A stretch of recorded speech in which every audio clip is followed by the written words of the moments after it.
చండీ ఎప్పుడైతే చేస్తారో దుష్ట శిక్షణ శిష్ట రక్షణ వరకు కేవలం ఆ దుర్గామాత ఆవిర్భవించి ఆ రాక్షసుని సంహరించి మానవుల యొక్క కోరికలు ఏవైతే ఉన్నాయో అవన్నీ కూడా తీరాలని భూలోకంలో ఆవిర్భవించినటువంటి ఏకైక మాత దుర్గామాత.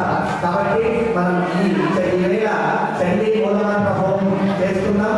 తర్వాత మీరు చిట్ట చివరగా ఒకవేళ ఎవరైనా కూడా అమ్మవారి యొక్క హోమం చేసేటప్పుడు నమస్కారం చేసుకోకపోయినా అమ్మవారిని తప్పకుండా నమస్కరించుకోండి.